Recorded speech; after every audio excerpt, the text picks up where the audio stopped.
예수님, 오늘은 1월 16일 연중 제1주간 수요일입니다. 오늘 독서와 복음 말씀 봉독해 보도록 하겠습니다. 성부와 성자와 성령의 이름으로 아멘. 제1 독서입니다. 히브리서의 말씀입니다. 자녀들이 피와 살을 나누었듯이 예수님께서도 그들과 함께 피와 살을 나누어 가지셨습니다. 그것은 죽음의 권능을 쥐고 있는 자, 곧 악마를 당신의 죽음으로 파멸시키시고 죽음의 공포 때문에 한평생 종살이에 얽매여 있는 이들을 풀어주시려는 것이었습니다.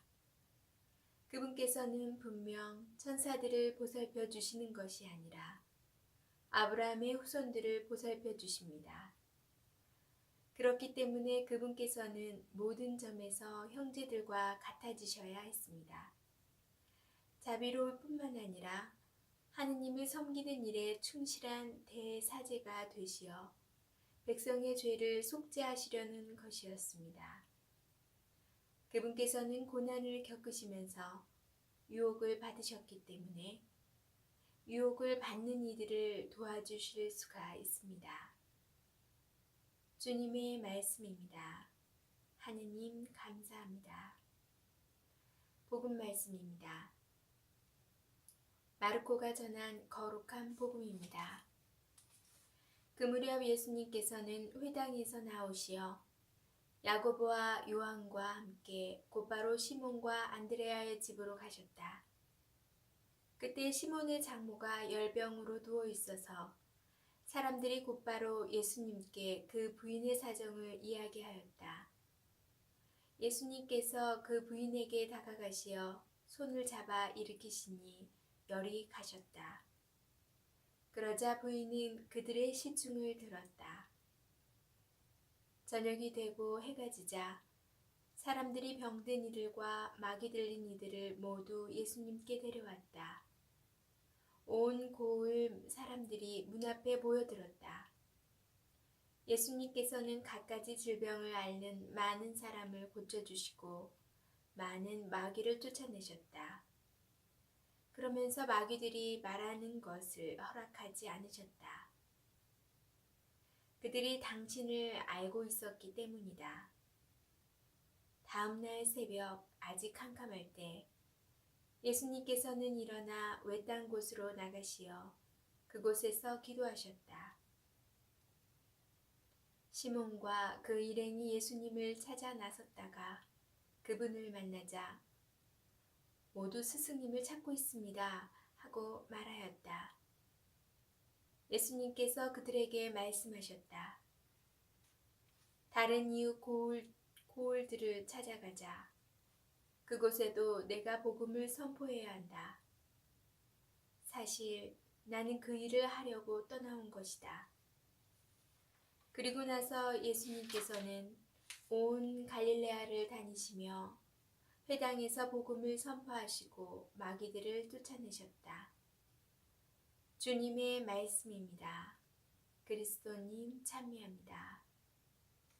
잠시 묵상하겠습니다. 오늘 복음에서 예수님께서는 시몬의 장모가 열병으로 고생하시는 것을 보시고 고쳐주십니다. 그랬더니 그 부인이 예수님의 시중을 듭니다. 예수님께서는 마귀 들린 이들과 갖가지 질병으로 고생하는 이들을 치유해 주십니다. 그랬더니 이제는 그들과 온 마을 전체가 예수님을 새벽부터 찾습니다. 예수님을 사랑하게 된 것입니다. 그런데 예수님께서는 온 마을이 당신을 찾는다는 소식을 전해 들으시고 다른 이웃 고을들을 찾아가자고 말씀하십니다. 그리고 다른 고을에서도 같은 일을 반복하십니다. 사람들이 당신을 좋아하게 되고 또 당신께 시중들 준비가 되면 예수님께서는 떠나가십니다. 당신을 사랑하게 되었다면 이미 구원에 이른 것이기 때문입니다. 그러면 다른 곳으로 떠나셔야 합니다. 사람은 떠나야 할 때를 알아야 합니다.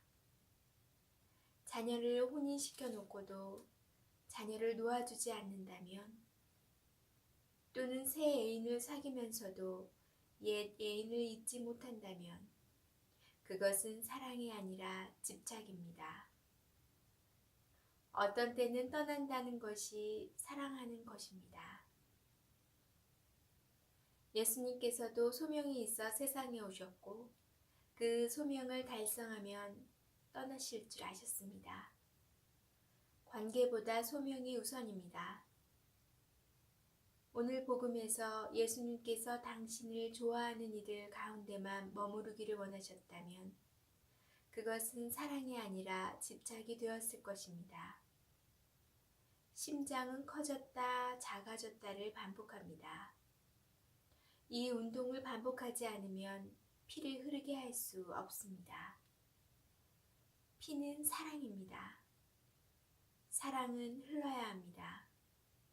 할 일을 다 했다면 다음 소명을 위하여 떠나주는 것이 사랑입니다. 사랑은 이렇게 심장처럼 우리를 사랑이 더 필요한 곳으로 흐르게 합니다. 아멘. 성부와 성자와 성령의 이름으로 아멘. 오늘 묵상에서처럼 내가 아직 떠나야 할 자리를 떠나지 못하고 있는 건 없는지, 놓아야 할 것을 놓지 못하고 있는 건 없는지 묵상하면서 생각해보는 하루를 보내야 되겠습니다. 저는 그럼 내일 이 시간에 다시 만나 뵐게요.